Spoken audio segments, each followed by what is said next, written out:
All right. Jeff wasn't paying attention. Oh, hey, everybody. I'm not used to being on right away. I'm used to an intro. I'm used to an intro. You and your new software got to play with new things. Oh, man. Crazy. Well, welcome, everyone. We are doing a weird live today where we're going to be using some different software. We're hoping to, if other people are wanting to join us, we've got the capability to do that with this software. We don't have to, we can host a lot more people and just have kind of a round table and just kind of hang out. We're going to be talking about just celebrating 6 months of doing THRIVEcast, which is our, if you don't know, for some odd reason, this is our weekly show, or weekly currently anyway, with just various discussions around IT and about how to actually, be more than we are and go beyond just the tech. We're learning each other's stories. We've laughed, we've cried. It's been a wonderful 6 months. So this is episode number 30 on October 30th. And we started exactly 6 months ago today on April 30th. So go you.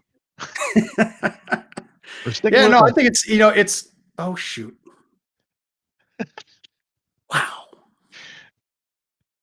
Hold on. Yeah, see, technical difficulties. It wouldn't be a show without technical difficulties and some idiot turning off his camera. And this is live. So if you're catching us live, go ahead and comment or say hi in the chat and we'll see if we see it. But all we can see is that, people have the stream on. That's about all we can see. So if you chat with us, hopefully we'll see that too, but we'll find out. But anyway, yeah, welcome to the show. And this is just kind of a happy hour format. We're just kind of chilling. We don't have an agenda necessarily. We have some things we kind of prepped and some surprises. Might even have DJ turning on his light so he doesn't look like a ghost. There we go. Oh man, I like the ghost look. Sorry, I was trying to get the word out a little bit. And yeah, I was gonna say, definitely spread the word if you're watching live. This is a good thing to get out there. So yeah, and if you're watching with us and are a prior guest, let us know.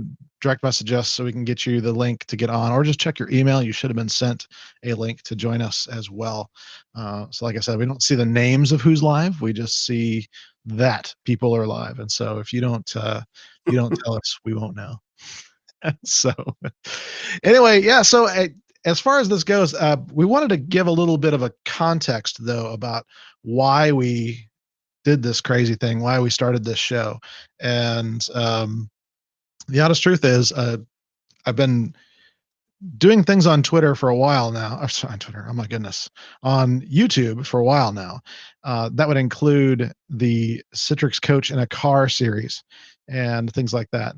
But I realized probably towards the end of last year, 2019, that I really wanted to start reaching out to more than just a Citrix audience. In fact, what I realized is that here I am calling myself Citrix Coach in a Car, getting coffee or going to the chiropractor. And I was talking about not much about Citrix. I wasn't talking about coffee, and I wasn't talking about the chiropractor, and not very often talking about my car. So it was just kind of awkward in that regards, that it was just kind of me trying a few things. And there's a lot of those videos that I still have recorded that I haven't released yet. I hope to do that at some point. But the reality was, I realized that, I really enjoyed talking about the things I was talking about in those videos, which usually are things that didn't have anything to do with the technology, but everything to do with being around the technology. And so what I thought I would do is kind of start to do different efforts. And that is where, and I'm trying to remember, Jeff, if you recall exactly when, I think it was after IGEL Disrupt, or maybe during it. I'm not trying to remember exactly when you and I started talking. It was after. It was, yeah, because it was after I was let go, which was like the week or two before Disrupt. then, yeah, afterwards I reached out, seeing if there was any kind of collaboration we could do, partnership, whatever. And you filled me in on this, and it was like, oh yeah, I like that. I really do. I think that'd be great because, like you and I have always talked about, it's easy to talk the tech, right? And I think you had mentioned, or was it Steve, about, hey, everyone's talking about tech, but no one's actually talking about themselves and, what they go through, blah, blah, blah. So decided to throw ourselves out there, man. Yeah. And so it's been great. When we started conceptualizing this and putting it all together, our initial thoughts were of calling this EUC stories. In fact, some of the early stuff, well, you probably wouldn't see in the front end, but a lot of our back end stuff, you'll see some of that kind of branding. I can't remember if I actually grabbed that domain name. I don't remember. But we also quickly realized that it's like, you know what, the things we're talking about is too broad for even that. So we have people now. Naturally, it's easy for people to think that it's just about end user computing or EUC because the majority of the people that Jeff and I know are in that space, and so it's pretty easy to get confused on that and think that the show is just about people in EUC and telling their stories or whatever. But the funny thing is, our very first guest was somebody who works in marketing. Melissa Case was our first guest in here. Actually, it was on episode 4, and we were just having a discussion. Sorry, that was the wrong. No, it was 5. There we go. Wasn't it 5? Oh, I can get these together. So we had a discussion that was completely off of technology, not completely, but we were talking about working from home. It was in May. It was like, okay, are we ever going to get out of this whole pandemic thing that we're going through in 2020 here?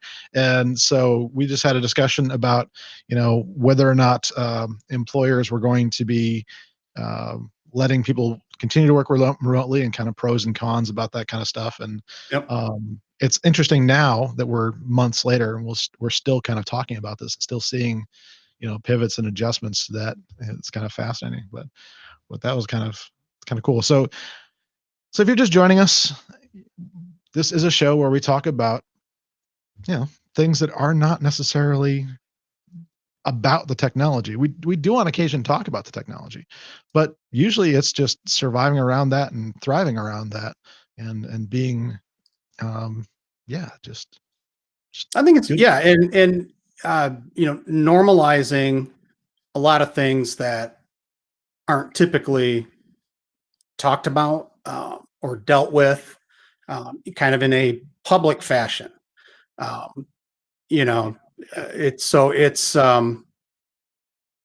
it can get very personal, but that's good because, it shows, just because you're in tech doesn't mean you need to be alone, or doesn't mean you need to be alone, and that everybody goes through, ups, downs, bumps, all that good stuff. And, people aren't alone, as alone as they might think they are at times. So it's true. And I think that's something that's evolved kind of naturally over the course of this. We started, actually our very first episode, that's what we started talking about, is our career journeys. We just started about, okay, here's the progression of our careers. And, that was something that we thought was going to be, good. And actually, I think it is, the whole notion that, we didn't start, the awesome millionaire producing people that I'm kidding. We didn't start the fire. You're gonna start breaking into the song. Yeah, something like that. But anyway, it's not like we were trying to say, the typical. This is what I got some advice on how to succeed in YouTube lately, and it's like you have to give people a solution. I'm like, no, it's like I want people to have an hour where they can just feel like they're okay, and that the journey they're on has good places to go. And so we started out this show with talking about just how imperfect our careers have been, and yeah, so that was a good way to start, in my opinion. I think that was Well, and it's funny because we had scheduled an hour. We ended up going like two and a half on that Yeah. one.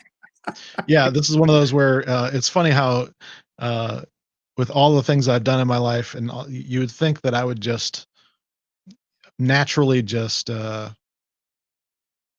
don't know how to say this, like be okay with processes and things like that. So went to start producing this episode as a podcast episode, and I'm like, this is too long. I'm not gonna put out a 2-hour podcast episode, and I haven't touched it since. I'm stuck But on episode 1, folks. It's horrible, but someday, someday. soon, Soon. trademarked, by the way. Yeah.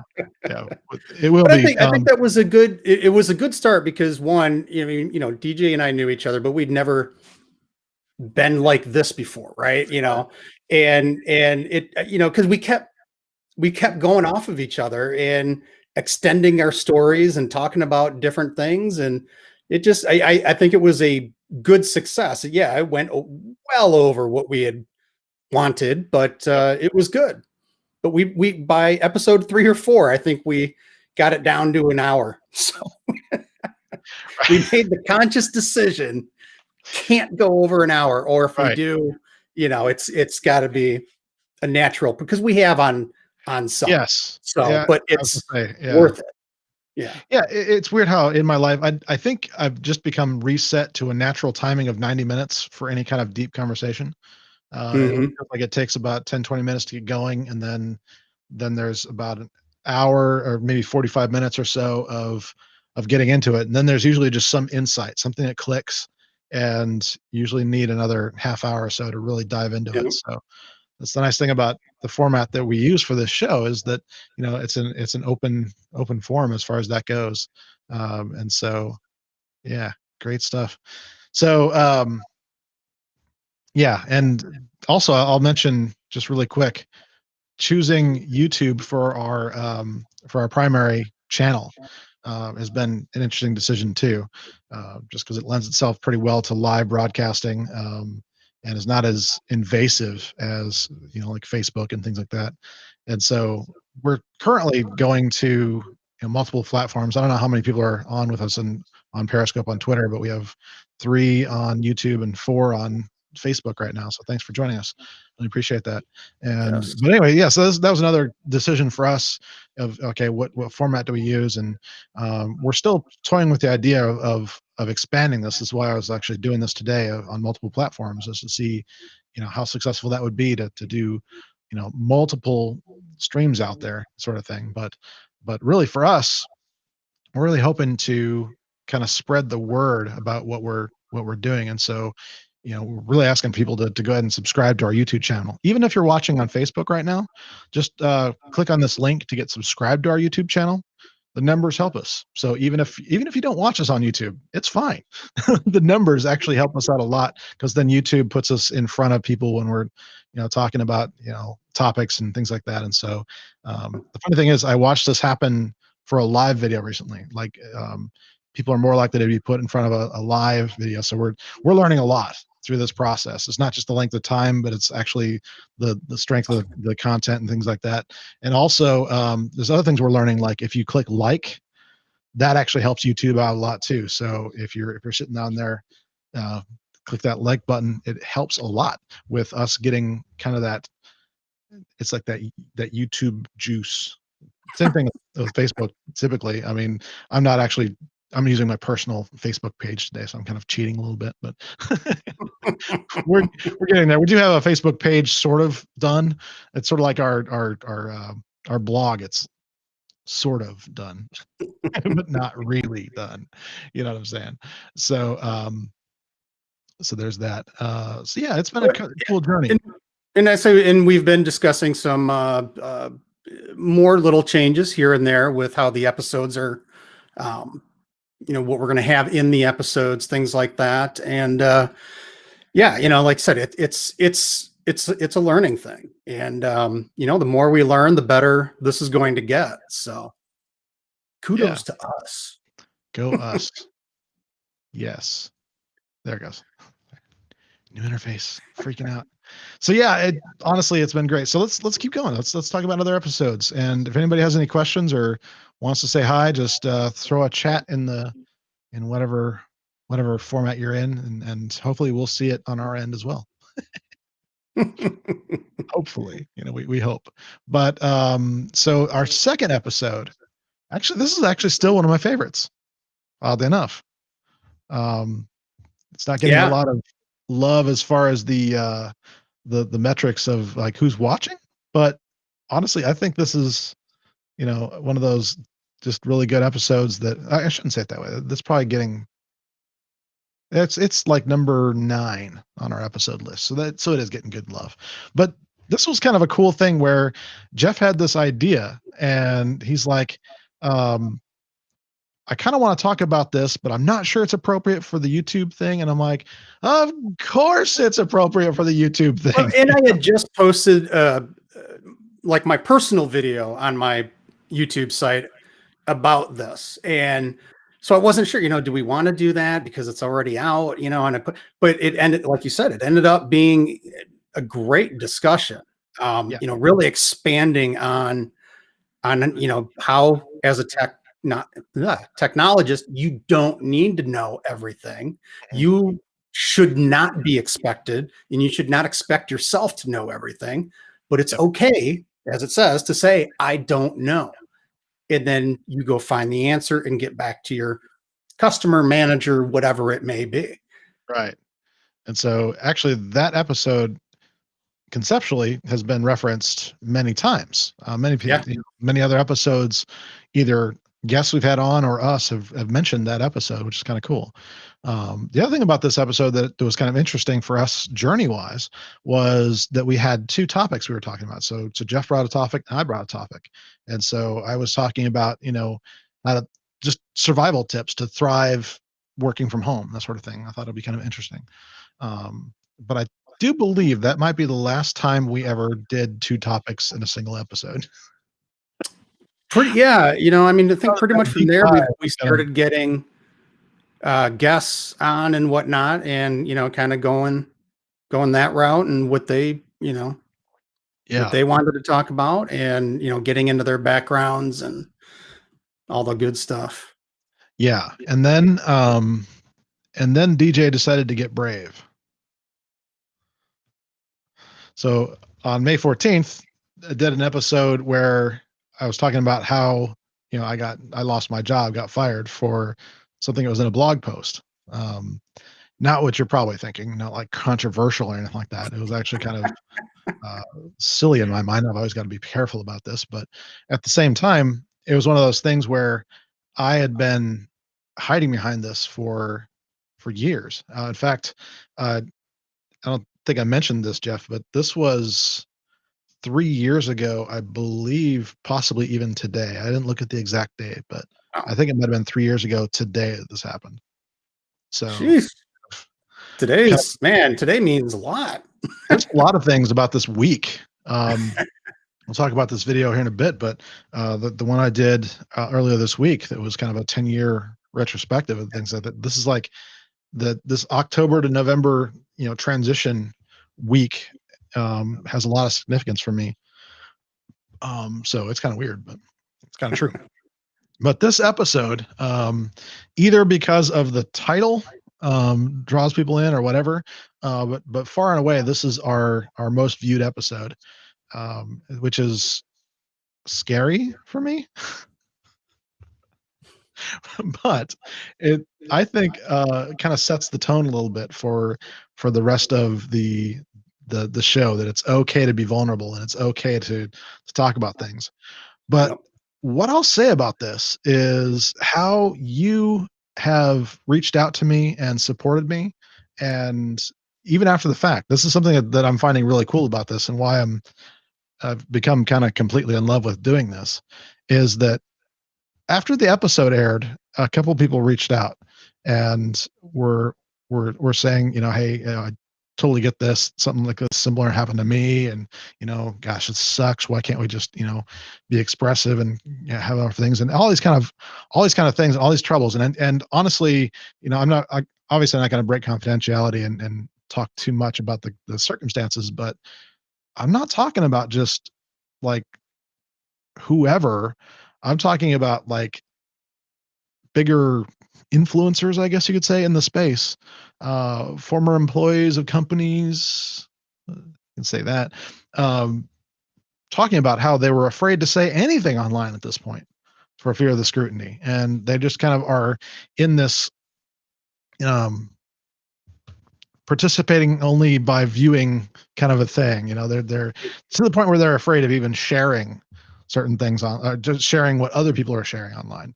They don't want to even like or repost or whatever to certain other things, and that's a tragedy. But yeah, that was still to this day I can't actually watch that whole episode. I don't know if I said that, but it's hard for me to watch because I was just, yeah. When you go through an event, and Jeff and I think you and I were talking about this too, like when you go through a stressful event, sometimes you relive that event and it feels fresh. That's why this has been kind of weird for me. It's just like, sometimes it's yeah, I mean, it's hard to let go sometimes. And yeah, I mean, we've talked about it. I mean, I've felt that way. And but it is sometimes, yeah, like sometimes it's not your fault. Sometimes it's your fault. The ones, sometimes you beat yourself up for doing whatever it was that may have gotten you fired, or for no reason, you feel no reason at all, and you're like, what did I do? How could I have done better? What, how do I figure this out?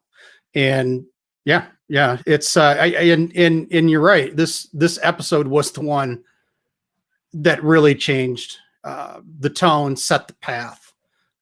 We had talked about this stuff, not that we weren't talking about some of it in the first couple of episodes, but yeah, this is the one. yeah, it's kind of crazy. And then I followed up with it because I felt there were some things that still needed to be said, some things to clarify. Like for example, it just spreading the message that like good things can still come out of bad circumstances. Life is not over when this sort of thing happens. It darn well felt like life was over. I'm just going to say that. It felt like I'm doomed. I'm going to be sued for everything I own. It's like just all this stuff goes through your head. All these like just utter lies are not true. They're just, oh, this might happen. This might happen. This might happen. Well, might happen isn't actually true. And so this stuff goes through your head. But the reality is that, this book sitting behind me here, that was all written a couple of days after getting fired. That was something where I just poured into that. And yeah, it took me, almost 3 years to actually get it out, but I did it. And the other thing is like the people that were involved in this, with a couple of exceptions, I mean, but the primary people that are involved, the people that are actually my employers at the time, their hands were kind of tied in this whole situation, and I'm still good friends with them. I had gone out with one of them to get up some beverages the other day, actually. So it's still a good relationship and things like that. So I wanted to tell that part of the story too, and not just be all melodramatic, but the life does go on. But and the funny thing about it is like, I don't think that like being fired is necessarily a theme for Jeff and I, but it's not uncommon. Right. Yeah. And the funny thing about this, DJ, is when you were talking about this, and you said what got DJ in trouble. To this day, when I think about what you did and what happened, and unless I'm missing something like really big that I just am not catching on to, I didn't see a reason why certain people got upset with it to begin with. I mean, so yeah. And well, and the other thing is that like just to rehash part of that too was the fact that I was actually just trying to help. I was doing something that was, going to be okay. My big mistake was actually not getting permission to do it. Did you mention Or client name in there or written something? permission, I should say. What's that? Did you mention client name or Oh, anything? I no, mean, no, nothing even is there close to any that. identifying information? It was just that they recognized a a vdisk name on the post itself and said, "Hey, this is our environment," and he's making a blog post. He's making millions of dollars off of our thing. Whatever. I'm probably saying too much here, but it's still one of those weird overreactions that I still to this day don't know the motivations. Yeah. But it's a good lesson to learn, but just not the way I wanted to learn it. Yeah, and I mean, everybody posts about stuff that's where a lot of this information comes from is real life scenarios. Yeah, And if you're not throwing in identifiable information, who yeah, cares why? yeah. But Honestly, it's one of those things where I could have fought it. yeah, It was actually the most popular post of my blog post, but it's not like it was making me any money. It's not. yeah, It was just I was like just glad it was helping people out because yeah, it was a pretty common problem that the people were struggling with, yeah, and I had a solution. That's what we want in this kind of business. We want to provide solutions. So it was kind of tragic in that regards, but I will mention that we are formulating, and we'll talk about this episode coming up here soon, but we are formulating a workshop of sorts to help people be prepared for these kind of things and learn from mistakes that have been made and be able to prevent these kind of things. We were going to do that in November, but due to some things out of our control, we're going to have to pause that for a little bit and put that for later. In fact, I haven't even told you this, Jeff, yet, but I had this brilliant idea of saying, "Hey, we're looking at doing a virtual summit at some point." Well, gosh, why don't we just put it in the virtual summit? So that might be a thing. So that's something too, by the way, that if you, I don't have it up on the screen here or anything, but if you go to thrive-it.com/survey, there's actually a quick little survey you can fill out that helps us know if that's something that's interesting to you as well. So, but yeah. Hey, if you're just joining us, we are celebrating 6 months of THRIVEcast today, and so we're just going through some memories and some episodes that have stood out to us over time, and just going through all that. So if you're here with us, just go ahead and say something in the chat, and hopefully we'll see it. If not, just enjoy. This is kind of more of a us talking and yeah. But if you have any questions or anything like that, just let us know. So cool. Let's see, where were we? We were episode 4, right? Yeah. 4 now. So this was actually kind of just kind of a theory that we said, I had this weird harebrained idea that's like, oh, let's people are liking talking about topics. Let's talk about a topic, And so I just kind of had this weird idea. It's like, are we getting burned out on new versions all the time and rapid development cycles and all this kind of stuff? And jury's still out on that, but it was an interesting discussion. Yeah, I mean, I think there's some legitimacy to it. People get overwhelmed with everything that's coming out. What do you need to know? What don't you need to know? And with everybody moving, like you said, to subscriptions, which means that they need to push features out more often to keep people subscribed. That that I think it's definitely an issue. And I think there are very good examples of why this is an issue. I mean, not to pick on Microsoft, but Windows, the last couple of years, always seems to have, a big problem with one of the updates. Yeah. And not obscure ones either, which is like really the part that blows my mind. So it's, yeah,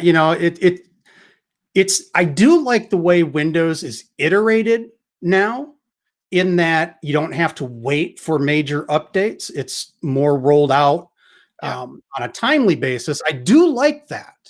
But I think I don't know if we had mentioned it, but I do remember around this time I had read an article from an old Microsoft QA manager or something, and how the changes that Microsoft had made to the QA process seemed to be directly affecting the stability of what was going out, which was quite interesting, something I had never really put much thought into, but kind of made perfect sense, like switching from real hardware to virtual machines for testing. So, you're not testing an NVIDIA card, straight through, or an AMD card or anything else. It's all boom, so it's, that's, I think it's definitely there. And I think cloud is not helping the situation. But on the same token, it definitely isn't. I mean, I like it to an extent in that it keeps me on my toes. Right. Ooh, hey, yeah. Sorry, I almost hit a wrong button. That would have been, who knows? I don't know if bad, but yeah, it's fascinating to. Well, we always kind of talk about having a talk show format, and so this was just a good just back and forth that was fascinating, and kind of in some ways, along with the next episode, actually kind of showed that it's okay to not have the same opinion, because episode 5, we had Melissa Case on, and we're talking about, like I mentioned previously, if you're just joining us, working from home, is this going to be a forever thing? And what are employers doing about it? At the time, a lot of people like Microsoft and places like that were still saying, no, you're still going to have to come to the office, just not right now. So we're like, well, what's the long-term plan here? What's, is that, why not just embrace this? And yeah, this is kind of still an ongoing discussion even now into almost November. But, it's probably going to be a discussion for a while ago. But, we have different opinions on this. And it's kind of fascinating, because I like personal interaction. And I've seen, like with my consulting and things like that more gets done when I'm actually in the office and other people are actually in the office too, as far as collaborative efforts. But as far as other efforts, there's strength to be had in gathering people from all over the world, even, and all that kind of stuff, and just letting people live their lives and then work out of the home and things like that. And then, Jeff, I can't remember if you brought it up that spaces are an issue. Like, our homes are not built to work from home, and so that's another part of this equation. So it was just fascinating to dive into things like that. If you're, obviously I've got the link on the screen here, and it's a big, long, complicated thing to write down.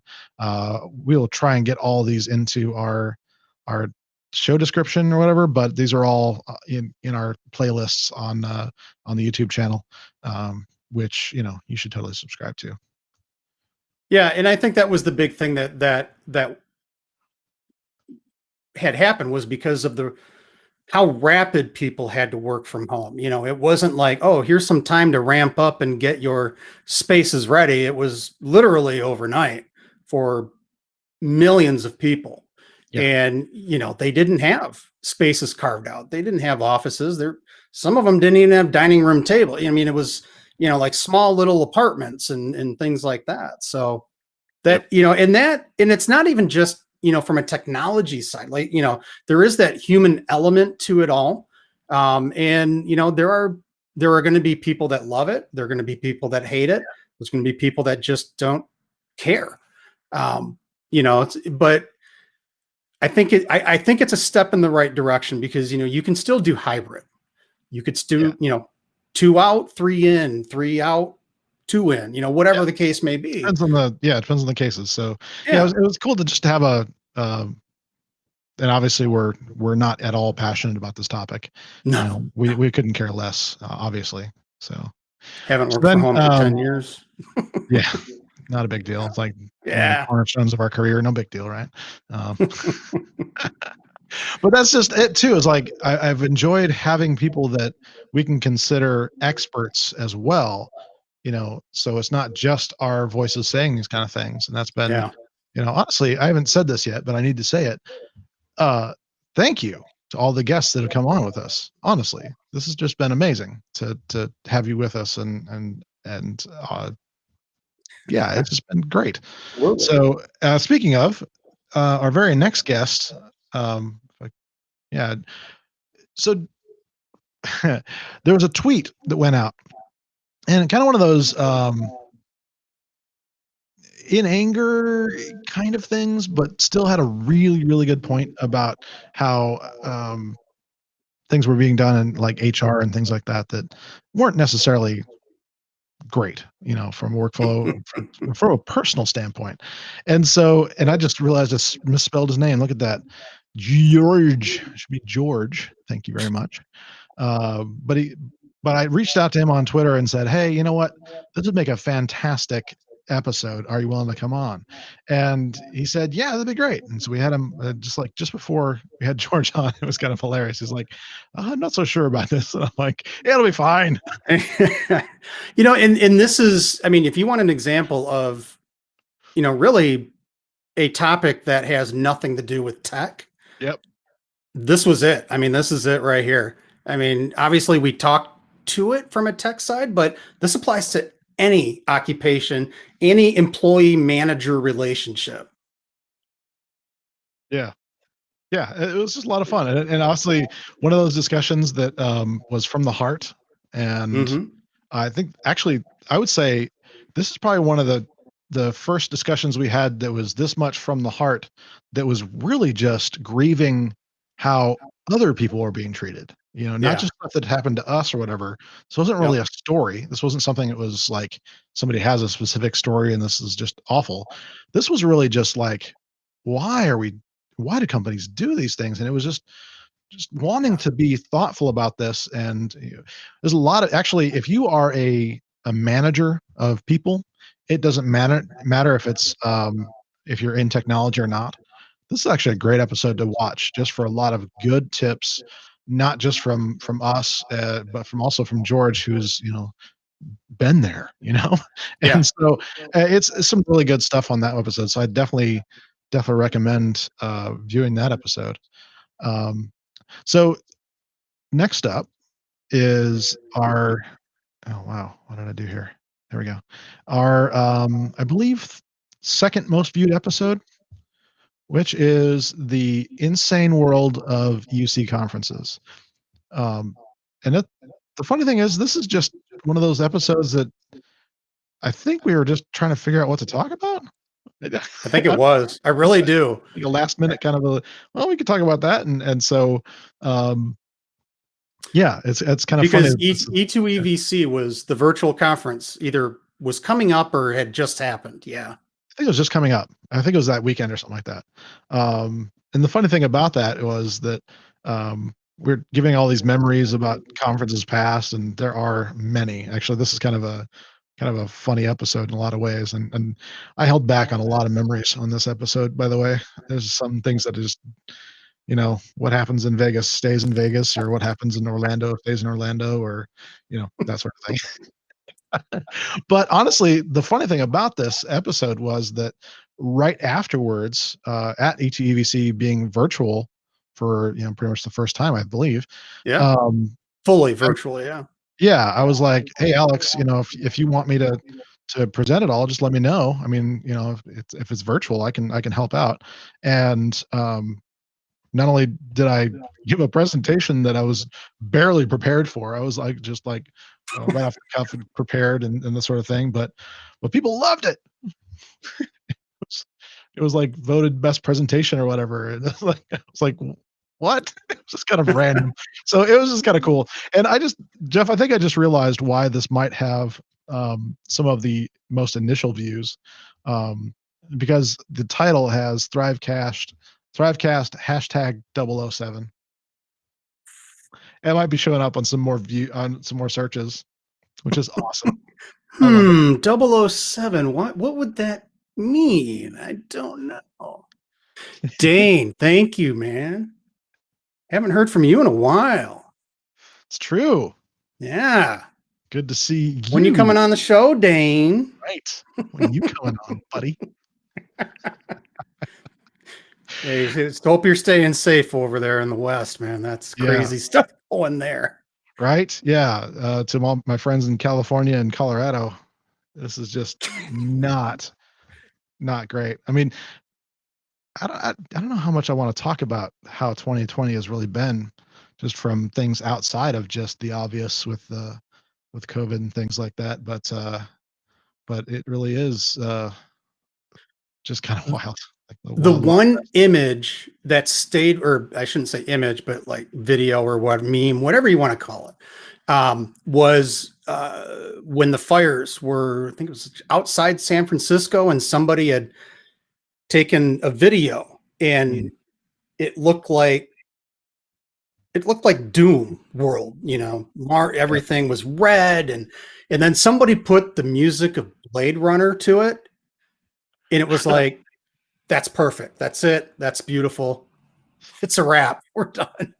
Wow. But it just stuck with me. I mean, the video alone was just like, I can't believe this is real. Like, somebody's looking out their window at this. I mean, it was crazy.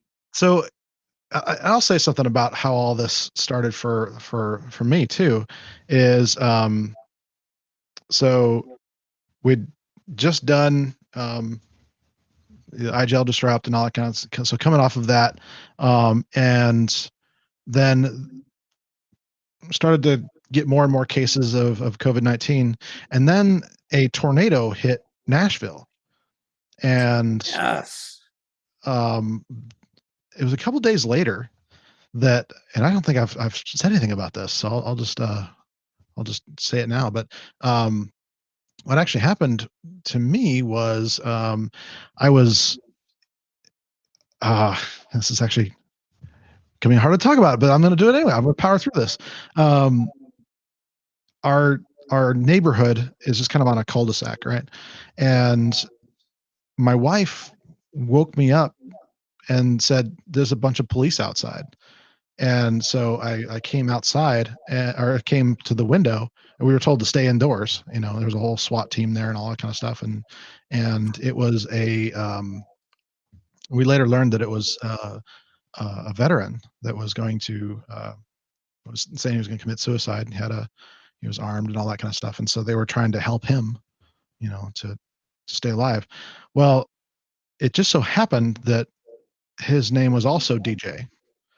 And so for the next, I think, 4 or 5 hours, I was hearing somebody on a bullhorn saying, DJ, come out. We want to talk to you, you know, and all those kind of things, you know. It's just like, and then, you know, his wife talking to him, but it was weird to have a secondary trauma from that, just like trying to go to sleep and just hearing that just repeating through my head. And it was just this weird trauma. And so, you know, so then you know, with the tornadoes and COVID and all that kind of stuff. And that's, I guess I really never really fully explained that, right after that, when I put out the Be a Citrix Hero book, that's why I wanted to donate so much of the proceeds. There weren't a lot of them, honestly, but that's why I wanted to donate a lot of the proceeds from that to those, to 3 causes. One, helping people that are, you know, hurt in Nashville, you know, recover. And then for veterans to help, and then just some general recovery things. But I just realized I never really told that story. But that's how my year kind of, quote unquote, started out. It was kind of crazy. But, so now you know. Well, it just joins the rest of the craziness. It's just one of those weird things where it's just like, and now my wife and I are really sad, because a lot of the places we used to go in Colorado when we lived there, you know, we both grew up there. And so a lot of places that we have, you know, actually some places that we have really fond memories of, you know, burned up months ago. But now all these secondary fires and everything like that, it's just, you know, it just feels like, what's there left? Come on, 2020, this sucks, you know. But anyway, we don't want to get off on that too long. But yeah, obviously our hearts go out to all those people that are hurt by all this stuff. You know, it sucks. Absolutely. But, so the next show we had was when you have a conversation with Ron, you're never really sure what you're going to get. Not really. And this is the first time I was just genuinely a little nervous about, what a guest might say, because Ron doesn't just believe lightly in things. That dude is full out, like full out. He's not afraid to say what he thinks. Right. Which, and we're which this, right? So we're, now that sounds bad, right? He had, oh God, he's got no filter. It's like some other people we know in the public eye. No, it's not that. No, it's at least with my experience with Ron is that if he's telling something, there's a reason for it. Yeah. Right. It's usually a very well thought out reason. But it's not just like rambling off whatever comes off the top of his head. It's nothing like that. At least not that I've truly experienced, but no, but you do have to be a little worried at times. Yeah.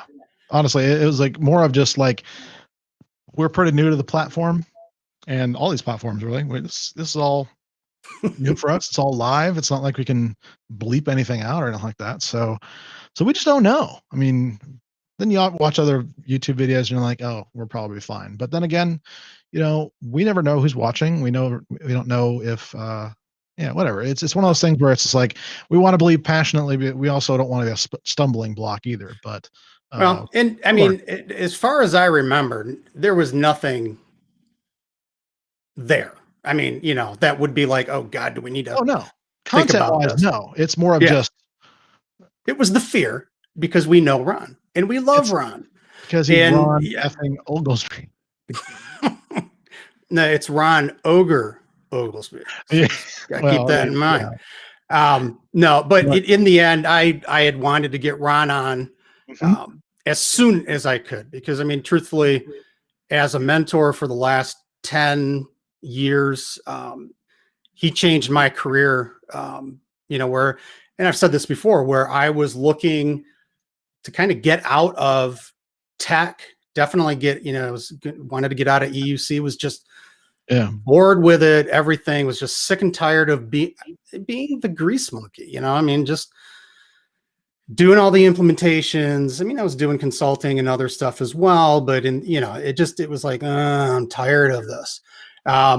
It brought me into Unidesk. And from that point forth, the last 10 years have just been wonderful. And this is where, when it's, like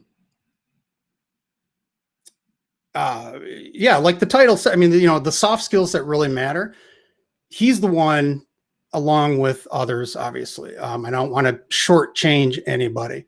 But that really got me going down the path of being comfortable being in front of people, proper ways of doing demonstrations, whether it's online, in person, all the good stuff, the writing, all of this. So that was a great pleasure for me to have him on, and on early. Yeah. And I really enjoyed the conversation. When we realized what he wanted to talk about, it's like, oh man, this is awesome. Like, the story that he gives about being yourself. I don't know if I had heard that one before, but that it was absolutely brilliant. Absolutely brilliant. If you, I'll say this, especially if you are somebody who is in sales, you need to watch this episode, period. You need to watch it, because he really unpacks why, people see fake, right? If you're a t-shirt and jeans guy, be a t-shirt and jeans guy. If you're a long-haired freak, be a long-haired freak. You long-haired hippie. It was a good point that, and there was also the people at the, were expecting a certain Ron. And then when he wasn't Ron, typical Ron. it started, I mean, basically kind of like losing business, losing interest. And then, when he became true to himself, people came back, all that good stuff. So, I mean, yeah, you got to be true to yourself. One thing I do want to mention, which is I had actually seen on Twitter, I subscribe to TED Talks, and just see what's going on there. There is actually a video that they had pushed out just the other day from a Daniel Lismore. I'm looking at it right now. The first thing that you'll look at it and go, oh, it's a drag queen, whatever. It's not.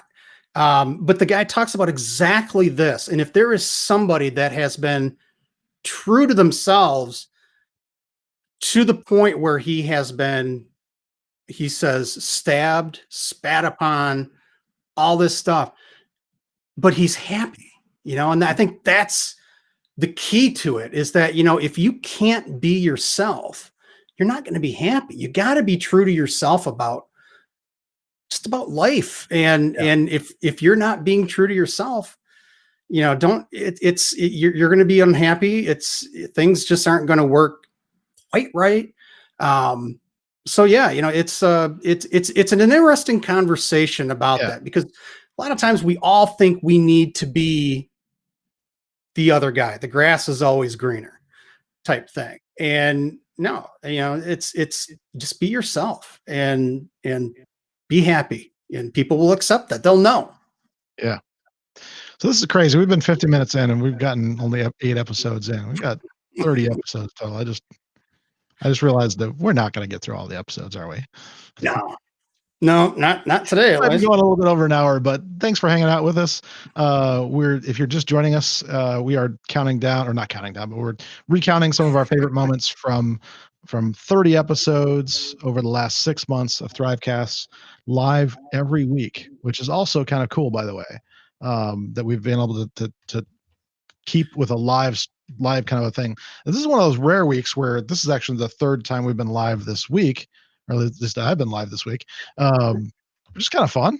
We're looking to do more of that too, and do stuff. And if you have a suggestion for us, just let us know. I don't have a graphic for that, but you can reach us on Twitter, LinkedIn, Facebook, email. It's you can find us.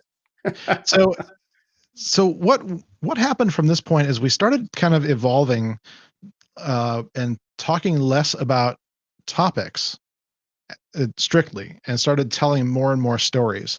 And that was true of the next episode, episode 9, from Douglas DeCamp, who, gosh, I'm pretty sure him and I had talked like at Disrupt, I think, also, if I remember right. I'm trying to remember. Things just kind of go crazy. Well, and I've known Douglas since my days at Unidesk, because when he worked at the hospital in Southwest Michigan, he was implementing it there. And since I was, an hour and a half drive away, I helped there, but also spoke at a user group that he was maintaining down there. So yeah, great guy. Cool. And he's been super helpful with, everything I was doing with the book. Actually, around this time frame was when I was hitting a huge amount of fatigue with what I was doing.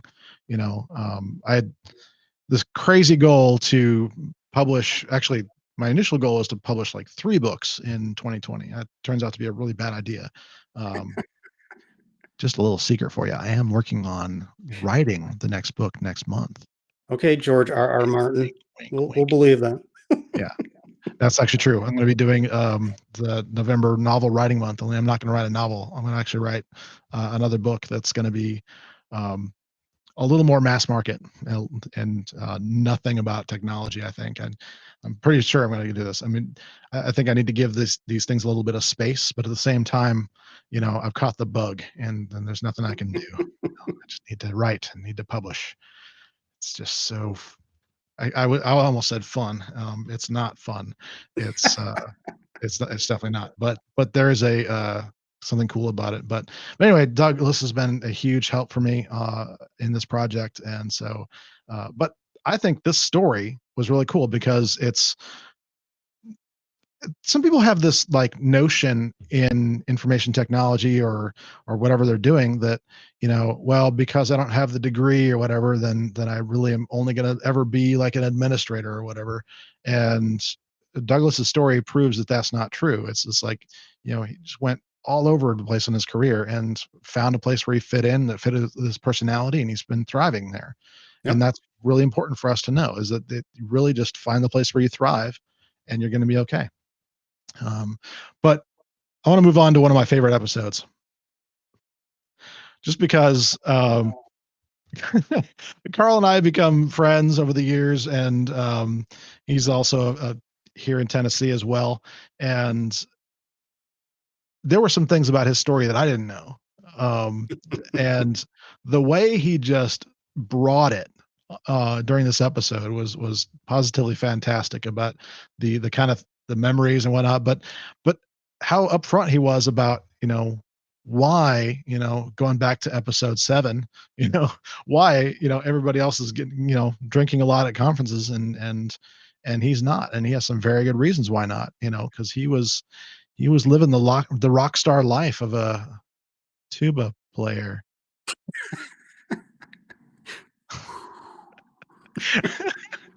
But you wouldn't think that, but it was totally true. It's actually true. And so this is one of those just unbelievable things where, something just so random in his background informed everything else about what he was doing. And, he's always referred to himself as the accidental Citrix admin, but there's a lot to that path and a lot since. And it was just a fantastic thing to have him on and tell his story. So if you really want an entertaining episode and want to learn more about just an absolute legend in this space, yeah, that's the one to go to. And that's one episode I missed, which is probably why it's so legendary. Yeah, oh, there you go. You've unlocked the formula. No. Dang it. Actually, I'm not even sure where that one's on the charts. I think that is at number 5. Yeah. Well, technically it'd be number 4. The charts are thrown off by like our intro video, which gets a lot of views just because it's like the intro video to the channel. So that's not kind of fair, but anyway. So that was an awesome episode. And so this episode, also Jeff abandoned me for. I'm kidding. We all have things that come up, man. It's okay, and it's just been awesome that we can do all this and keep. It's been a miracle that we've been able to keep live every week, honestly. Well, thanks to you. But then again, if you bow out for you've got something coming up, you got to give me access. Yeah, right. But least, yeah, no, that was actually, I think those were the 2 weeks my dad had to be in the hospital for his heart procedures, which I could go on fast. I'm fascinated by what the doctors, how they went about the procedures, but we'll get back to that. All good, but honestly, it's one of those things where it's like, well, unplanned. What should I do? And you just kind of go off the top of your head, and there are questions that I get all the time. And so I was like, well, I'll just answer a question, and we went off and honestly, this is I'm not sure where this is at on the charts. Let's find out. But honestly, this is one of my favorite episodes in that regards. That it was just a lot of fun to go through that question. And I remember getting some good immediate feedback. There's a lot of interaction on this episode, a lot of questions from the chat and things like that. So we definitely thank you. Actually, I'll say this right now that, when we're doing this, fortunately, there's 2 of us, so we can go off each other. But man, it's weird to just be broadcasting when you don't have any interaction. So chat is our friend because it actually, gives some validation about what we're doing and some questions or whatever, or just say hi. It actually helps our morale quite a bit, but it really does. It adds some fun to the show, but for that one, there were quite a bit of interactions, and that was actually one of those where I remember having to balance the interactions along with the tech part of putting us up on the screen and things like that. And so that's something that I'm getting better with, but at the same time, well, you can see today I'm like darting all over the place because I'm monitoring multiple things at this particular type of episode where we had put an invite out for people to join us in the actual episode if they wanted to. I'm a little offended that nobody's done that. I'm kidding. Mostly. We know your Twitter accounts. We can find you. This was so last minute. I don't blame anybody for not wanting to be live. So this was, this isn't ranked. Oh, never mind. So that's a bad list to look at. I will look at a different list. That is not top 10 though. So, wah, wah. So, but it was great to be able to do something that I usually talk about. And then we had on someone that I've been working with for years, Andy Paul, who's just somebody I've been, gosh, I don't even know how many years, like close to 9 years that him and I have been working kind of side by side on a lot of things. And because he was doing a lot with Citrix from a third party perspective. I've known him for years as well. Always been great, to chat with, to, anything, just a good friend. And he recently promoted to president, I believe it was. And, so it was a good talk, really going from engineer. I mean, he was executive level before, but he was still sort of hands-on with a lot of stuff, and then moving into there. And then I believe he mentioned that it was, having to learn to kind of let go of certain things and let others do them. And, how that has been a strange transition for him, but also moving from the hands-on to much more obviously hands-off. So it was a great discussion with Andy. Absolutely. And I tell you what, I'm going to actually start moving us ahead just because we've passed the top of the hour and people are still hanging with us, which is awesome. Keep hanging with us. We're going to do more just because this is a lot of fun. And if we don't get to your video, please don't take offense. I mean, you can take offense. Oh, all right. Yeah. In fact, you know what? Take offense, hop on the chat, hit the sub, hit the bell, let us know. Yeah, we actually had somebody hit the dislike button for the first time. And I was like, we've made it. We said something controversial enough. Yeah, cool. So just because I went through the effort of actually creating these, I'll put a few more up. But talking with, oh my gosh, what is wrong with me today? This interface doesn't actually show me what I'm typing very well, so I apologize. So I enjoyed having Benjamining. I enjoyed having Benjamin Krill on. I don't remember you guys jamming during this one, man. No, it was great to talk about Benjamin. He actually had been talking about the book. Actually, he was like, these are things that I wish I had 10 years ago. And I'm like, that's funny because that's why I wrote the book is, because I thought this was the thing I wanted people to hear 10 years ago. And that's why we're doing this show is because I think everybody needs to friggin' hear this. Yep. So we talked about, some of the soft skills and documentation and things like that are super important and why they're important. It's something that gets skipped over. So from a personal level, that's why that's one of my favorite episodes. And then we had trying to make controversy where none exists. And I can't remember, this came from a Microsoft article, right? Yes, it did. And it wasn't a Microsoft article so much. I think it was, it was a study done by Microsoft. Yeah. And it was all about, work from home. People are getting less productive and all this other stuff. And it was like 2.5 months into work from home.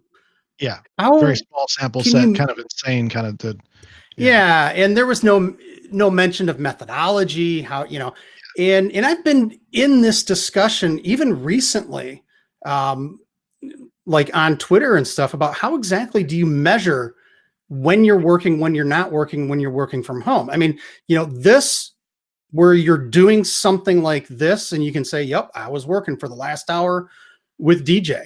But if you're answering an email in your car waiting for your kid to come out of school, is that work? Is that personal? How do you, tell that? So there was just a lot in the fact, and again, it all goes back to so many people taken by surprise having to work from home. Mm-hmm. It's just those things. It's one of those things that I truly believe even today, you just can't even quite measure yet with honest to God, good results. So it's you got to give it time, because, not only are these people working from home, businesses are having to come up with all new processes of how things are going to work, workflows and all that good stuff. So, they may have a bad experience in those first few months. They may have a bad experience still because maybe things haven't been completely worked out, and going smooth yet. But I remember the conversation being that what I felt with this was a company's time to kind of throw things at the wall and see what works and what doesn't work. Take advantage of this time to find out, one, does it work working from home? And I think we all kind of agree now that it's going to end up being a hybrid of some kind.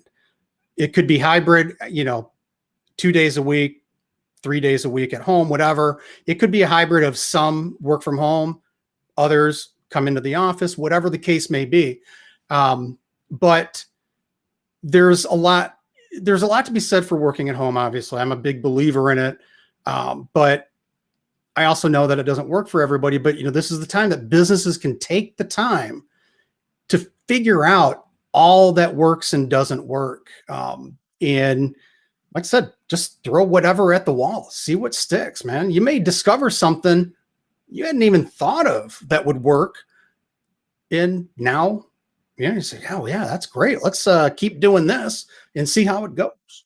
And you're going to find stuff that, maybe old ways that worked when people were, next to each other or close proximity that just don't work now.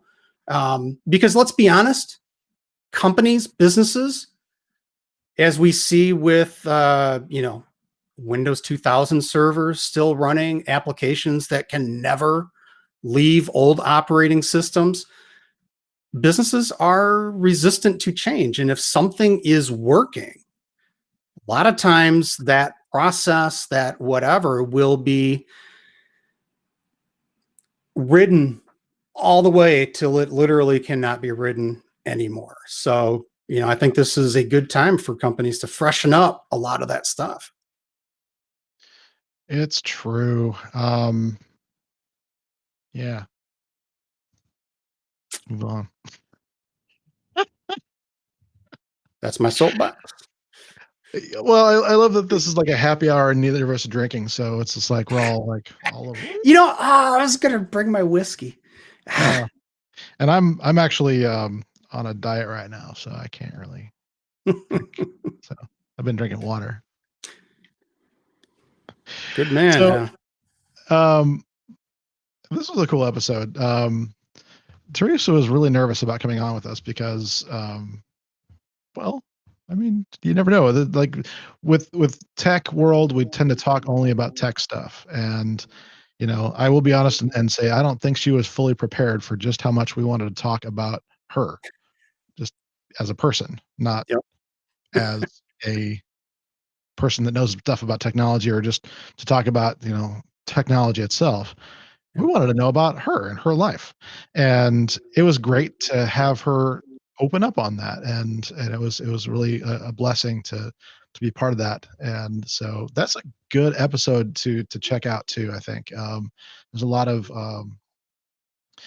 vulnerability, but also just like, wow, is this really happening? Did this really happen? And she did a lot about her life that's really unique. In that episode, we talk a little bit about her book as well.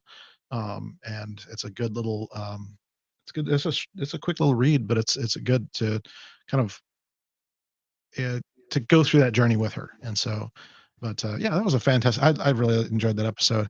And then I don't have it up on the screen, but we talked to one of my buddies from, gosh, the last 10 years, which is Nick Rintalan. And the fun thing about that is just talking through his early life and career and the things that nobody really ever hears about. Kind of, it was almost like investigative journalism, but just kind of let him just be him, because we've been through battle together. I mean, some of the things that Nick and I went through, obviously we can't talk about much, but with him and I at Citrix Consulting, some of the things we've gone and had to deal with are just, it can be super intense. Was it Nick that had the blog issue as well? No. Well, I mean, okay. There's been things here and there, but nothing to worry about. Okay. Well, no, I not like got fired, but no, created some controversy. Was that Nick? Yeah, I mean, everything gets somebody offended, right? Yeah. But Nick and I, he's one of the reasons why I actually kind of started to get it, and him being willing to be, to take some time and work through things with me is how I get it. But he's actually who I learned from a lot as far as how to not be a complete jerk and still get a lot done with customers, and how to approach it from their audience, like them having a specific audience and a perspective about things. And interestingly enough, one of the incidents taught me a very valuable lesson that I'll tell you right now. Your audience is not who you think it is when it's in an email. I put this in my book too, because it was that good. Like, your audience is everybody that email is going to be forwarded to. So watch it. Yep. Boom. Mr. Tech Talk in the house. 6 months. Yeah, brother, we need to have you on soon. I'll be in touch. We've got some openings for November and December, so want to have you on. Interestingly enough, a lot of the aspects of this show is something we talked about. Synergy 2 years ago, I think it was. You can correct me if I'm wrong on that, but we're keeping our eye. Keeping on. Yeah, go check his channel. He's doing some great stuff in a kind of similar vein to what we're doing, just better produced and all that kind of stuff. It's good stuff. So I appreciate it, man. Let's see. What was I going to talk about here? Where was I? Oh yeah. But anyway, great tip for you there. And then we had Adam on, and another great episode. Actually, this one was pretty well viewed as well. I'm actually looking at the rankings here. One with Nick is number 10, and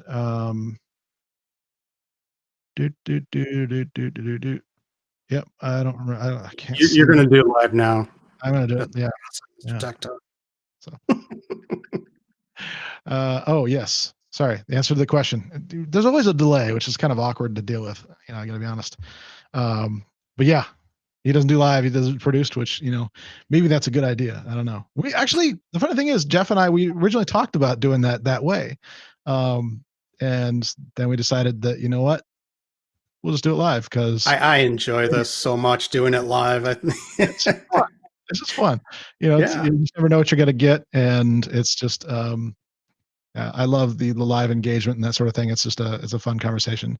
But so Adam actually he told his boss he quit, and that sort of thing was the topic, and he actually was in the center of some, I guess you can call it controversy, or some people. That's who I was thinking of. Yeah. Sorry.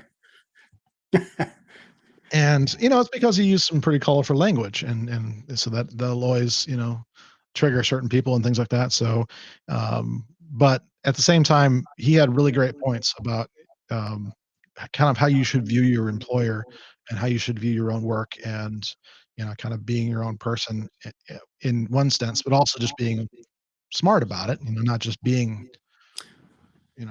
crass or whatever, but that was a really good episode 17. Definitely check that out. The one after that was Doug Brown. Yes. The one and only. Finally got Doug. That was kind of one of those weird moments where we had to do a second show that week. So we had Adam on and then had Doug on the next day. So it was a little bit out of cadence for us, but I think there was and it was late or early, I forget, because like that. He lives in Germany now. Yeah. And so, we wanted to line up time frames because he couldn't come on when we would normally go live. So yeah, we got him in when we could. And we had talked at Disrupt again. There's an IGL connection. We should just see if they'll sponsor this show, for crying out loud. If you're listening, we're open. I don't know. Some people there. But honestly, it was great because Doug and I have been back and forth for years about doing something, and we finally just settled on this. So it's great to have a little episode and that kind of thing. It was a lot of fun. And then the next week was episode 19th on August 27th, and that's another one where we had a plan, but I ended up alone. I was like, oh well, okay. But I was able to give out some keys to success that I think kind of became our cornerstone. The more conversations we've had and the more things like that, we've noticed some 4 keys to kind of survival in that regards. And so if you're just joining us, we are going through all of these lessons we've been learning from 6 months of episodes. And one of those that we saw, 4 key areas emerge in people, their success in IT or even lack thereof or whatever. And we're finding that, well, nobody was really talking about just how awesome they were at technology. That wasn't how they got to where they were. It was their mindset. It was their methods. It was how they were mentored or being a mentor to others. And, it was, whoa, what happened there? Yeah. Did I get that wrong in the order? And their mastery of tech was also important. Yeah. Sorry. I said it in a different order than I usually do.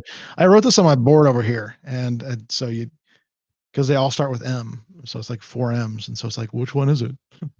Brilliant. Good alliteration, but bad for strategically getting things out. But honestly, those 4 things are really seem to be the key. And if you want a hint about that being the next technology book, it very likely probably will. But it got Jeff and I talking as well about, going with a more proactive kind of, I don't want to use the word community, even though that's kind of the default for this kind of a thing, but forming a kind of a group or community or whatever that's with a specific goal of saying, hey, can we work on these 4 things together? And, get that as kind of how to be more personally successful in IT by focusing on those 4 things. And so that's why I wanted to bring that concept out. We're going to be talking about that a lot for the next few months, I'm sure. I've got I woke up like 4 a.m. thinking about some things about how to do that too. So definitely, do that subscribe thing. It's important. Here's that link again. thrive-it.com/subme takes you right to subscribing to the YouTube channel. And so we're going to talk more about that soon. Let's see here. Where was that other link? We were talking about episode 20, which is with Tobias Kreidl, who, by the way, just complimented Jeff on his beard. You did? Nice. Thank you, sir. So I'm not growing it down, but I'm keeping it so far. White and everything. Yeah. I've kind of decided the same kind of thing. I'm being made fun of by some of my younger friends. Not that I wasn't before, but now that I've got that little racing stripe down the middle, it's causing all sorts of humor at my expense, but I don't care. Yeah. But, another Tobias and I met I think 4 or 5 years ago, and it's just been great to have conversations. Just one of those where it's just you can talk for hours and hours and hours with Tobias. Just Oh, doesn't. that one we could have gone, all day with Tobias. Yeah, It, but it was such a great conversation about anything and everything. yeah. It Yeah, wasn't. actually, the funny thing is, we started talking about we need to have him back on because we were talking about some things at the end there that honestly, it was just how did we get to talking about this? This we don't have time to really cover this properly. Well, and we were kind of we were getting into, well, I mean, definitely not tech. And I think part of it was yeah. we were talking about music or something by the end and stuff like that. I don't remember exactly what it was, but. Well, Tobias has a background in astronomy and things like that. Yeah, we were talking about that. But there was some other stuff we were moving into that just had nothing to do with anything outside of some guys just chatting away and enjoying themselves. Yeah, it was fantastic. So Tobias, thanks for being on with us. We really appreciate it. We're always blessed by people like him that come on and just very generous with their time and their authenticity and things like that. So we really appreciate that. So let's see. The next episode was Jarian. Yeah. So episode 21. We had Jarian on. I'm going to call him Wolfman from now on if he keeps the beard and hair. I love it. That was awesome. So yeah, that was awesome. But honestly, that was just a fun conversation too, and digging into background and things like that is always. It's becoming kind of a passion of mine. It's every guest we have on now, I'm like, hey, let's talk about your background. Let's talk about where did you come from? Where did you go? and I thought I found it fascinating because a lot of the reasons that he jumped into the community are a lot of the reasons that I had started with the same thing, which is basically just giving back. So it's so yeah, and Jarian's just a great guy altogether to begin with. Yeah, so always it was a fun conversation with his time and his knowledge and things like that. And Nutanix is definitely blessed to have him for sure. And so are we. Love you, dude. So the next episode we had Rich Faulkner on. So that was another great one where another Tennessee boy. Woo! New to Tennessee actually, but it was great to talk about just some of the ways to get out there in the technology world. There's a lot of notions that we've got it all covered. That there's enough blogs and things like that, and reality is that no, actually that's not true. Your voice matters and your contribution matters, and so it was great to have Richard on and talk more about that. So that's episode 21. And so that was great as well. And then and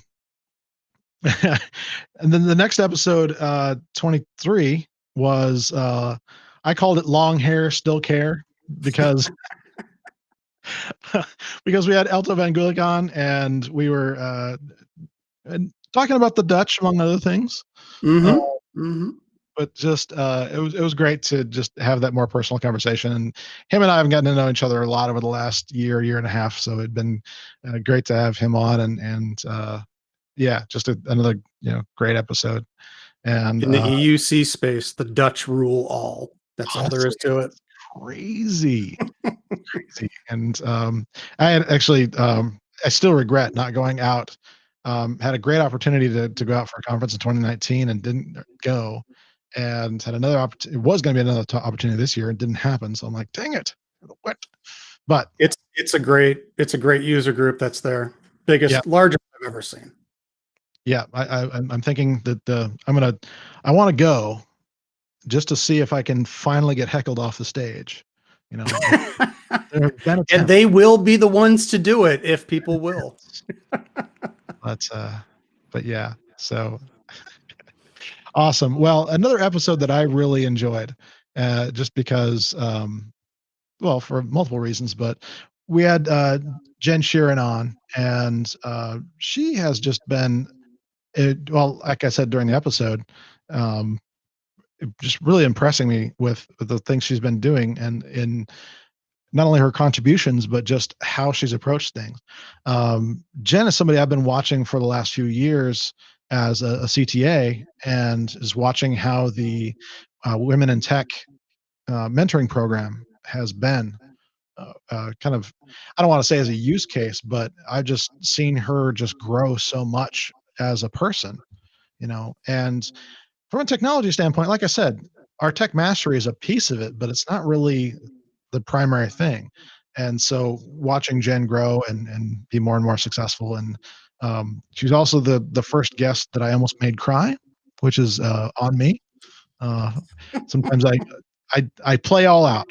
I play all out. If there's a compliment to give, I'm not going to hold back. And that's one of those things where it's well deserved. And thank you, Jen, for coming on and Absolutely. And I think I almost got her at the end as well, but she was already off camera when I thanked her for reaching out after I was let go. So yeah, there's a lot of things, and just honestly, I'll just say this too, that I love serving in a community that actually cares, and there's just a lot of things that go on, and if we can't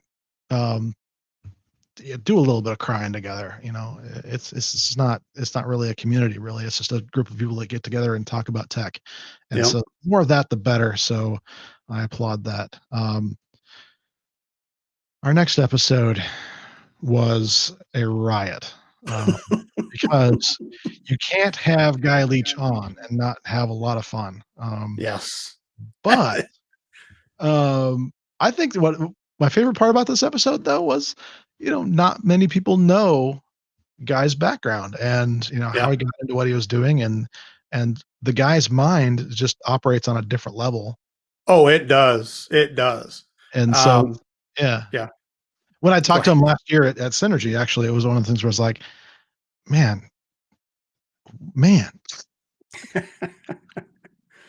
So just having him talk more about that, but obviously, he grew out some pretty legendary hair that he did up just in the show. So if you haven't viewed this episode, I see that I forgot to put a shortcut on there. I apologize, but well, and I think what's interesting to know about Guy, and I tend to forget this, and I'm going to go out on a limb and say it, but AppSense would not be AppSense without Guy Leech and what he came up with and everything. It's just the guy. Yeah. I mean, you're right. It's just on a whole nother plane than the rest of us. Yeah. And that's awesome he's, so helpful, especially, with, if you need PowerShell help or help with, anything like that, he's always willing to help out someone. Yep, absolutely. And then I'm going to actually skip over an episode because I want to save that for the last. I want to reveal my current favorite episode of all the ones we've done so far. Not playing favorites with people, but favorite episodes. Mostly because it's the only one anybody's ever hit a dislike button, so it's automatically my favorite. I'm that guy.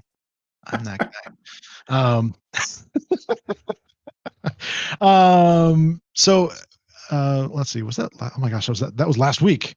Oh my gosh, we came up fast. We had Shane Klienert on last week and talking about soft skills. Another one of those things where there was a topic that came up that was on somebody's mind, and we're like, hey, let's have you on, talk about your past, your personality, and all that kind of stuff, and what it is. And so there was that topic. But what made this a great episode for me was, in the course of the conversation, we noticed that that his work in technology was his legacy. It was his dad's legacy, that is expressed through him. And so just seeing that part of things is just really cool to have, just such a passion for stuff, and the passion for making good solutions and things like that, and why that matters. And I absolutely resonate with his opinion that, the IT person of the future is just not, it's just not going to be good enough to just know the technology. It just really isn't. You got to have a lot of ability, not just to do things like document, but you've got to be thinking about why things are important. You're going to have to be learning about the business. You're going to have to know these things. And so having somebody come on and explain that, especially from his perspective, was absolutely fantastic. Yeah, and I think we've mentioned it before, but it's so nice that Shane just brought it up himself. Is that you can teach tech. I mean, we're technologists. That's the easy part, is to learn the tech. It's much harder to learn the soft skills of presenting, small talk, any questioning, the right questions. Those are so important nowadays. Critical. Yeah, absolutely. Good stuff. So before I reveal my favorite episode, I just realized we haven't paid the bills at all. So got a deal for you. Oh, dear listener, watcher, whatever. I've written these books, and I now have 1,000 of these books up here. These blue ones here called "Just Do This: A Simpler Way to Succeed in IT." I've taken a big risk. I was like, okay, I'm going to order 1,000 of those printed because I believe that people need to get this. And so I want you to get this in your hands. So what I'm going to do is if you buy that book, I'm also going to bundle in Be a Citrix Hero, which is the book I did earlier this year.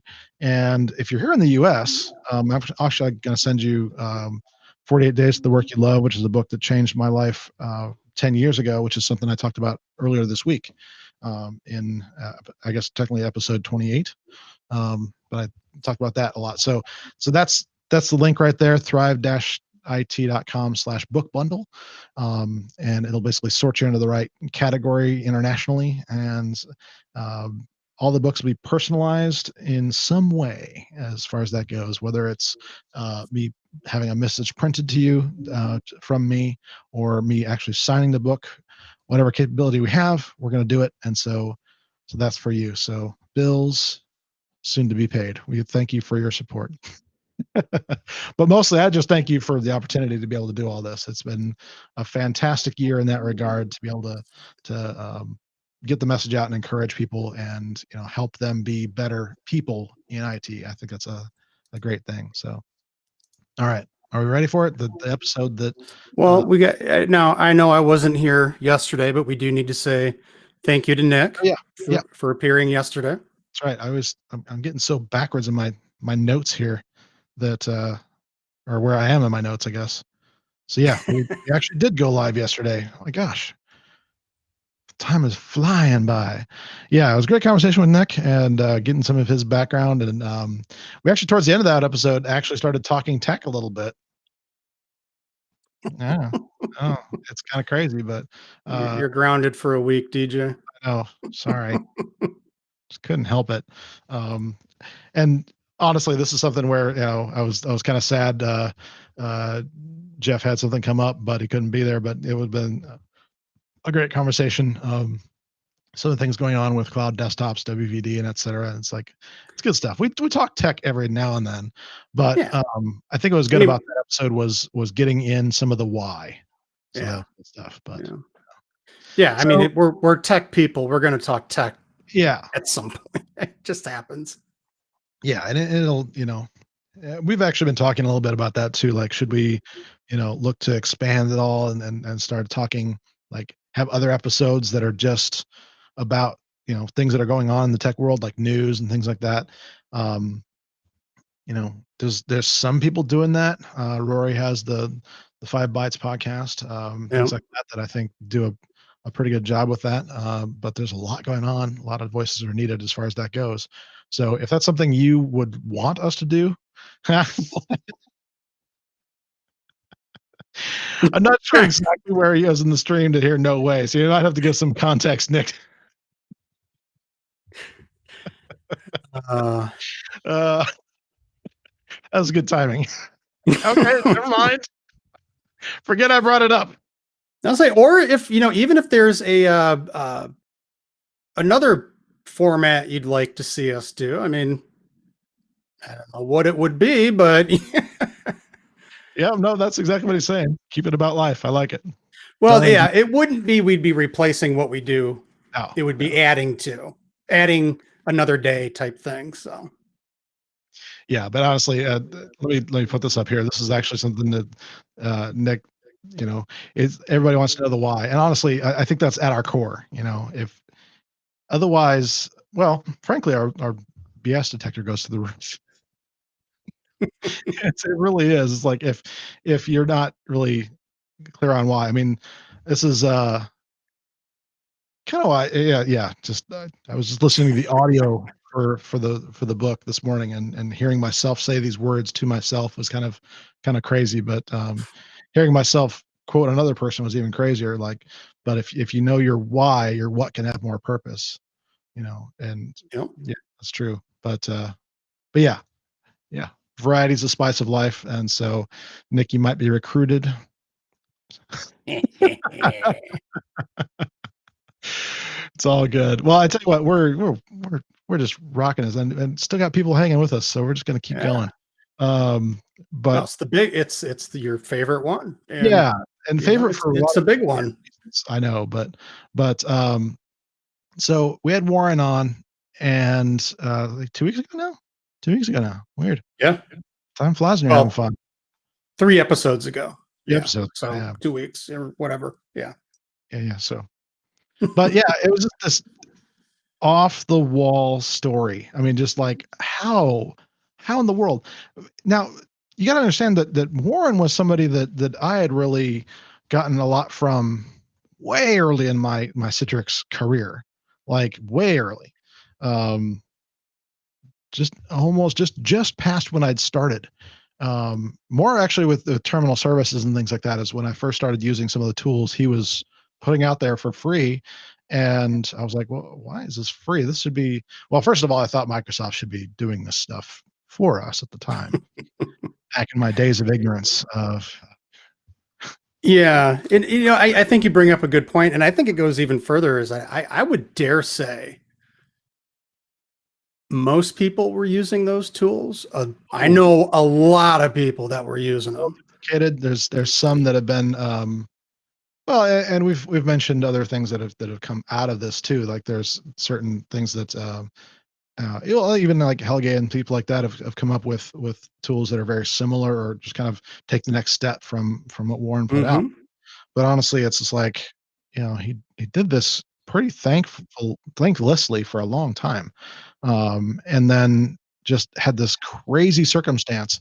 And it's something where I really want people to go view the episode. I don't want to give everything else away, but honestly, I mean, it's like a movie sometimes where it's just like you had enough time to go view this, so spoilers Yeah. ahead. But honestly, it was like this crazy thing where for me, it was just like he was just gone, and I was like, well, okay, maybe he just doesn't doing things anymore. I had no idea what was going on until Jeff, I think it was you that had told me just kind of a little Yeah.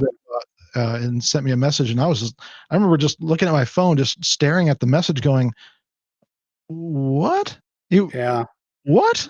It was so crazy that I was really anxious to have him on, and so um, the the couple days before the episode, him and I connected and just kind of did a tech check for the going live and things like that we sometimes do with people, and you know made sure everything was okay. But we ended up talking for like an hour and a half. Go big surprise. I mean, we hate talking. I don't know why we. And then that Wednesday evening, I was talking to, I think I Right. spent 3 hours, is what I said in the Yep. cast that day. It was 3 hours he and I were chatting away. I mean, because, it was one of those things that over here, at least, I didn't know either. I just kind of like DJ assumed that Warren had moved on to a different area of tech or whatever. And he and I had reconnected recently. And when he told me his story, it was like, oh, Yeah. and WTF. the whole story is so, it's like you won't believe it can happen, but it does, and it Well, did. Well, yeah, and then the bombshell at the end.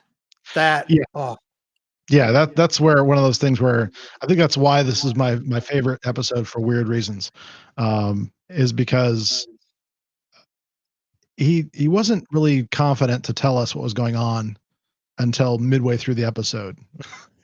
He was I think it was just like, either working up courage. I'm not actually, I didn't ask him this question about like the why wait kind of thing or whatever. I think I can relate to part of this too, but um one of those just strange kind of things where you get caught in a um not wanting to see things happen to other people. And I would do things differently than Warren has been doing, but that's just me. But it's one of those things where he is embattled again, like announced on our show live that all his stuff's been taken. He was borrowing a laptop, sitting from not a bunker, but what I mean, it's like it was crazy. Like he was like embattled once again. Um, this time not just for a related kind of thing, but it's just crazy the kind of things that have happened and keeping his family together and things like that. So very emotional episode. It's hard to get through at parts. There's definitely some things that you know I don't have kids, but I can't imagine as a father having to go through some of the things that he's gone through, you know because of trumped up charges that aren't anything real. And it's just one of those that it gets me frustrated on a lot of levels, and still does. I still get I got red in the face, ticked off during the episode, just wanting to fly across the pond and start smacking some people. But this is me. Yeah, and the way the laws work in us, because he's Australian, lives in Sydney, Sydney area. The way the laws work over there too, very different. In some ways, very different than the U.S. And I don't want to give too much away, but it's disgusting what happened and what's happening again. So so it was. I'm trying to keep my mouth shut as much as possible. Yeah, well, I really want people to go watch the episode because I don't want to. No, and I mean, like, from anger, it just makes me upset. Just thinking about the whole thing, and So, but again, it's one of those. We are people in IT. Not just those IT people. We are people in IT, and these connections are really what matters to us. And so, we want to thank you for 6 months of being supportive and reaching out to us and giving us your messages of support, or some of you have been on the show. And honestly, we're kept alive by this. And are we just like super popular on YouTube and just crushing it? Absolutely not. This is not for everyone, apparently, but we would love your support. The more you can share what we're doing, the more it helps us help more people, and give some hope to people that are in information technology. Sometimes it really blows my mind to think about just how many people work in information technology. In fact, if we just talk about just like the EUC space, how many? Well, even just Citrix, just Citrix. Yeah. How many customers does Citrix have? Active customers. It's in the hundreds of thousands of active customers. Most of those have multiple people working in the IT department for them, right? So that alone, there's easily well over 1 to 2 million people that are in that space alone. Expand that beyond to just partners, EUC, and all of a sudden you've got all this just kind of expanding space where this number becomes bigger and bigger and bigger. But if it's just people in IT services, I remember thinking about this recently, like when I was actually kind of just gonna, well, I'll just be vulnerable and say, when I was thinking about just putting this book out and walking away, just saying I'm done. I've done my part. I've done my bid for king and country. Sorry, I did that. I said that wrong. Let me tell you this. I've done my bid for king and country. Beautiful. Thank you. Tear. I'd like to thank the Academy. It's tear-worthy. Could not resist. But honestly, there's one of those things where it's just like, you feel sometimes it's easy to feel like, you're not getting anywhere, because you look at the numbers and the numbers don't, look very good. But I look at the impacts we're having with this and then the stories we're able to tell and the stories we will be able to tell. And I'm like, screw the numbers. They're out there, Yeah. and that's the same thing with, the things I've been doing lately. That's why I approach this with so much passion. It's just like, I came to realize that, if I felt this way, 10, 15 years ago, there's several million people out there that feel this way. And so if we can do just anything to encourage you and to let you know that, what, not only are you valuable, you're doing wonderful things. I mean, we don't think about working in IT as benefiting humanity, but gosh, you take a year like 2020 and tell me that working in technology isn't a direct benefit to humanity right now. Yeah. Yeah, go ahead and convince me otherwise. Good luck. Well, unless you work for Facebook or something like that. Yeah. Kidding. And we just got taken off of Facebook, I'm betting. So. Oh wow, yeah. We have 0 on Facebook all of a sudden. Okay. I think there's something weird going on. Facebook and no, I'm kidding. But honestly, it's one of those things where this is something where you don't have to just be in a cubicle. You don't have to be, feeling like you're alone in this. You're not alone in this. It's we're better together in all this for sure. But honestly, I just want people to realize that, you don't have to buy into this kind of mental game that, you know, I can't do like they did. Listen to these stories. You absolutely can do exactly anything you want to be passionate about. I mean, gosh, nobody in our stories really started off an influencer or started off like successful in their career. It just didn't happen that way. Everybody has these little things, and it's just really about finding your way of doing things that you're passionate about and, you know, climbing towards that zone of genius. So that's my encouragement. We should be doing the end of the show like stand-up thing. Make this like somewhat like we usually do. I'm trying to look up something. Yeah, well, I can just keep vamping, because it's kind of a thing that I do. So I think okay. This is what I think. Oh. What we need to do. Sorry, I had to look it up because I couldn't remember the exact affirmation. Oh, okay. But for those of us old enough to remember Stuart Smalley, Mm. you have to look at yourself in the mirror, or we can look at each other deep into each other's eyes. I'm good enough. I'm smart enough. And doggone it, people like me. Yeah. It's Classic. It's funny because it's like we laugh at that, but it's like, huh. Actually, that's a pretty good point. Yeah, it really is. And yeah, I don't think that was like meant to be overly disparaging, and because at the time there were those kind of there still are the kind of gurus out there and whatnot, and Right. I'm probably well on my way to becoming one. I'm one catchphrase away from it, I'm thinking.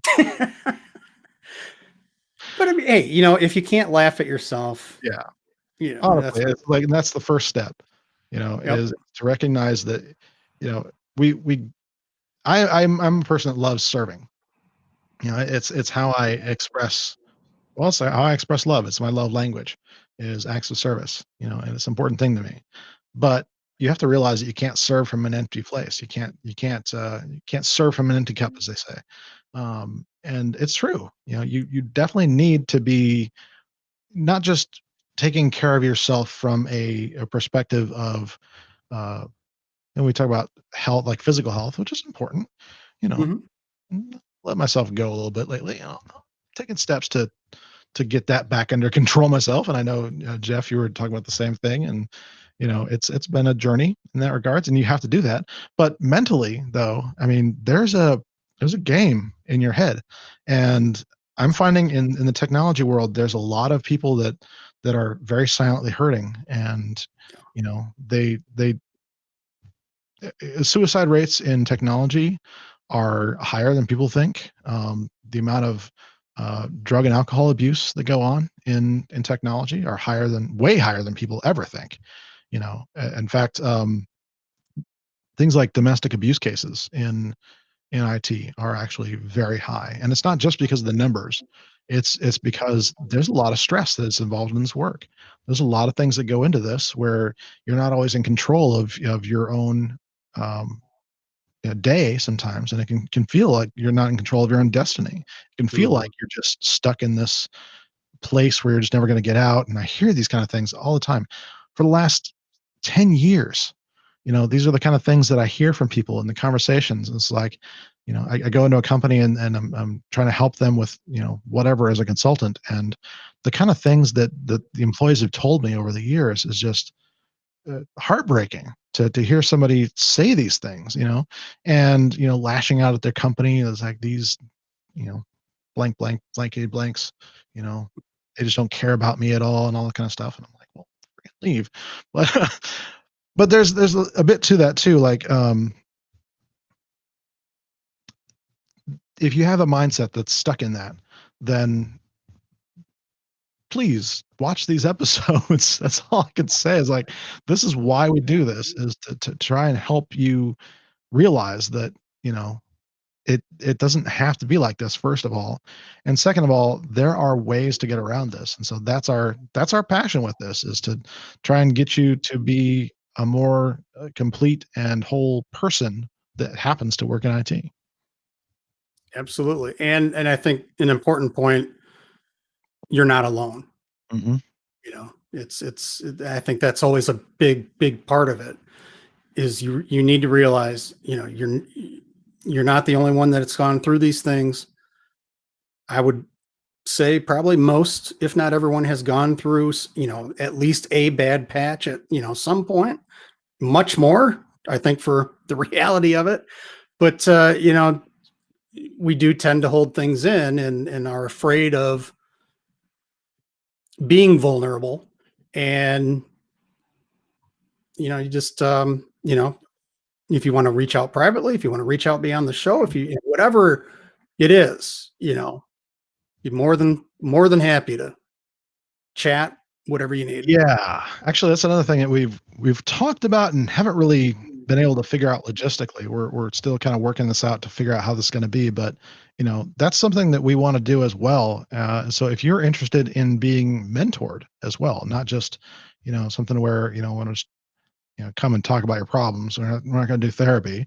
We're not necessarily going to do coaching, although I'm open to that. I'm open to doing live coaching, and that sort of thing I do all the time. I'm open to doing it, life coaching kind of things. But as far as career mentoring, getting advice on where you should go, honestly, I think people hearing that kind of thing could be really valuable for a lot of people. And so if that's something you're interested in doing, reach out to us, and we'll arrange a time to do that. It won't be part of our usual THRIVEcast, but it would definitely be part of our overall channel and structure. And we'd love to do that, several times a month if we can. And so, Yeah. um, so yeah, we're definitely be looking for that. But yeah, thank you. 6 months. It really does just kind of blow the mind, that It does. that When you mentioned it last week, yeah, it took me by surprise. actually, that wasn't last week. That was like Monday. Was it? I think it might have been Monday. It felt like last week, but yeah. I can't keep track of it all anymore. But honestly, from all of us here at Thrive IT to all of us, you, whatever, thank you for all your support, and we appreciate you sharing. We appreciate your likes. We appreciate your dislikes. We appreciate your chats. We appreciate your subscribing. We appreciate your sharing. And have I mentioned that we appreciate your sharing? Because we do. And DJ, I'm going to beat you to this, but thank you to Amanda, who works on the back end with DJ, for putting a lot of this stuff together for us. Yeah, when she came on with me, she wanted to be called my assistant, and I wasn't having it. I call her my task wrangler because we're like herding cats here, folks. It really is kind of insane. And so, yeah, so many of you have, especially if you've been on the show, you've heard from her, and she's been helping us keep things organized. We're trying to get more legit as far as legal things and all this kind of stuff. And it's just like it's a lot of fun in the not fun way. So yeah, thank you, Amanda, and yeah, it's awesome stuff. Yeah. So wow, we went at 2 hours. That was awesome. Holy cow. Yeah, and believe it or not, there's still some people out there. So we'll give another 2 minutes. If anybody wants to say anything or say anything in the chat, we'll try and put it up on the screen here if it shows up for us. I'm not sure. I was actually going to be logging into Facebook here to see if anybody was actually commenting on Facebook, and I wasn't seeing it. Yeah, I've been having some weird issues on my end. Like the chat keeps going in and out. Yeah, this is something where we're trying this new platform, and it's kind of in beta. And so we can't guarantee results, but I just realized I can do some cool things. Ready for this? Oh, I'm not used to being on the left. Oh. Yeah, the other software we use has a lot more like screen composition and things like that. So I was hoping to get more people on to play with that actively, but we'll try and do another thing like this soon, where we have more notice. Again, we just noticed this on Monday that there was like, oh my gosh, 6 months, let's do something cool, and so we just kind of put it out there for people. But obviously, it takes some courage to come on a live show. So that's a good point. We definitely appreciate anybody who's come on and being vulnerable in that way. It's been a wonderful thing to have you on, and being brave and being with us. And so yeah. Yeah, because like you said, the numbers don't tell it all. Hopefully we're reaching a much wider audience than what we're initially seeing. And I was telling Jeff before the show began that I was kind of actually a little surprised about that. But the thing about our show numbers is kind of cool, because what we see in the metrics, because YouTube kind of gives us some analytics. We don't have enough subscribers to really get a lot of analytics, but what we get indicates that the people that watch the show, they watch the whole thing. So that's really cool that you guys stick with us for a lot of the episode, if not the whole thing. And so that really means a lot to us too, that you're invested in the story in the same way that we are. And so we appreciate that. So very, very cool. Well, awesome. Thanks for being with us. And if you have any questions, like Jeff said, feel free to reach out. We're all over the Twitters and the Facebooks and the emails and the LinkedIns and the yeah, if you can't hunt one of us down, yeah, I don't think you've tried. Yeah, I was listening to this the other day. It's like, if you can't find me, you don't know how to look. The only way not to find me is to stand outside your door and say, DJ, and even that might work. I don't know. Depending on where they're at, yeah. Could be a name. Like, he's on the. And on that note, folks. On the brown note. All right. So cool. So a piece of advice I got is that we're going to count this out. So thanks for being with us, and we will catch you live next week. Let's see, who do we have on? Oh, Josh on next week. So that's going to be a lot of fun. Yeah. Joe's he's legendary. Story he's first. Legendary. Yeah. But he's another guy that I like him so much because he tells it like it is. Yeah, exactly. So cool beans. Well, thanks everybody. And we will talk to you very soon.